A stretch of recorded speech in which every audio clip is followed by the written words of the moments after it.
Bonjour Frédéric. Bonjour. Le fait d'actualité aujourd'hui, c'est la fin, j'allais dire, de la visite officielle et d'État du président Macron en Inde. L'occasion pour vous de revenir un peu sur ces relations franco-indiennes. Oui, on ne connaît pas très bien. Et surtout, pourquoi est-ce qu'on s'intéresse à l'Inde? C'est ça.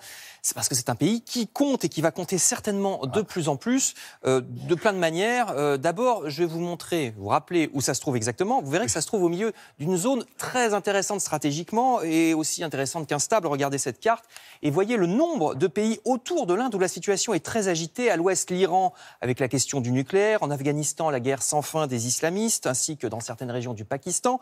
Au milieu, le Cachemire, vous voyez qu'on l'a mis en grisé parce que c'est une région qui, depuis l'indépendance en 1947, est toujours disputée entre l'Inde et le Pakistan.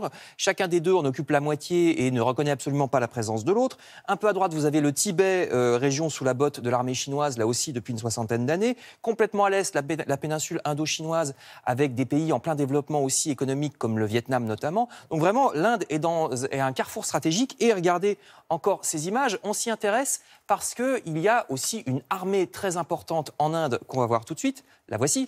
Une armée très importante, notamment à cause de la menace que représente le voisin pakistanais, et réciproquement, les Pakistanais font pareil. Donc, nous, d'ici la fin d'année, on devrait normalement leur livrer une douzaine de Rafales, de nos avions de chasse. Il y a aussi l'aéronautique civile. Oui, enfin, du militaire aussi du civil, parce qu'ils sont dans la situation de la Chine il y a une vingtaine d'années. C'est-à-dire qu'ils commencent à se développer du point de vue aéronautique, mais aussi pour le civil, pour le transport. On était déjà très présent côté communication, télécommunication militaire. Exactement. Alors, l'Inde, du point de vue vraiment de l'économie, cette fois civile, voit le développement d'une classe moyenne, comme la Chine il y a quelques années. On essaye de ne pas rater le décollage de l'Inde, parce que celui de la Chine, on l'a un peu raté. Les Allemands se sont placés bien avant nous pour le décollage de la Chine il y a une vingtaine d'années. Il est temps qu'on se réveille, parce que vous allez le voir, on est loin de compter parmi les premiers partenaires économiques de l'Inde. Regardez cette liste. Voyez tous les pays qui sont devant nous en matière d'exportation vers l'Inde. Chine, Arabie Saoudite, Suisse, États-Unis, Indonésie, Corée, Allemagne, j'en passe. Même la Belgique, en 10e position, exporte davantage vers l'Inde que nous. Vous voyez, nous, on est tout à la fin de cette liste, en 17e position seulement. Bon, la seule chose qui peut nous consoler un peu, c'est que les Anglais ne sont que 12e, alors qu'on aurait pu croire, comme c'est l'ancienne colonie anglaise, qu'ils seraient mieux placés. C'est pas beau d'être jaloux, c'est pas beau. Alors, je vous montre justement, à propos de l'indépendance, les cérémonies d'indépendance en 1947. Vous voyez Lord Mountbatten qui représentait la Grande-Bretagne, le voici avec madame.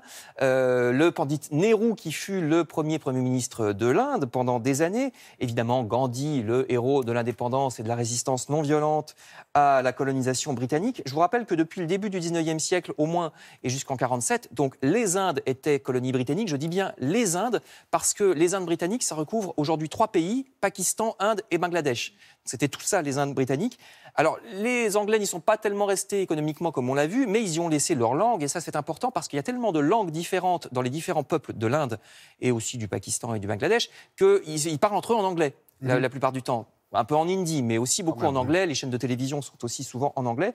Et ça, c'est très important pour commercer avec l'extérieur. Je vous rappelle que l'Inde, c'est déjà plus d'1,2 milliard d'habitants. Alors, ils sont deuxième derrière la Chine, sauf qu'ils augmentent. Et ils vont probablement passer devant la Chine d'ici quelques années en matière démographique. Et puis surtout, en matière économique, je vous disais que la classe moyenne se développe. Regardez, la classe moyenne et l'économie, c'est pas un pays qui est arriéré comme on pourrait le croire. Vous voyez ici un hôpital qui fait des opérations à cœur ouvert, y compris pour les pauvres. Ils ont des usines de produits pharmaceutiques qui sont très importants dans la recherche. Regardez aussi, ils ont des ingénieurs, des écoles d'ingénieurs, des campus universitaires qui forment des informaticiens. Comme ils parlent anglais, comme je vous le disais, c'est très important d'être informaticien pour être les informaticiens à distance du reste du monde. Alors on connaît aussi Monsieur Mittal, personnage que la Moselle, hélas pour elle, connaît pour ses promesses non tenues quand il a racheté la sidérurgie Lorraine. Il y a aussi le groupe Tata, le groupe Mittal et le groupe Tata sont des groupes énormes du point de vue industriel. Tout chez Tata. Regardez aussi Bollywood, ça aussi c'est une industrie très importante. Je vous ai montré des images anciennes parce que ça fait très longtemps que Bollywood existe et ça essaime dans les pays qui sont alentours. C'est vraiment une influence culturelle très importante de l'Inde. Beaucoup de pays de la région regardent les films indiens. Hélas, il reste encore d'extrêmes problèmes de pauvreté, beaucoup plus encore qu'en Chine.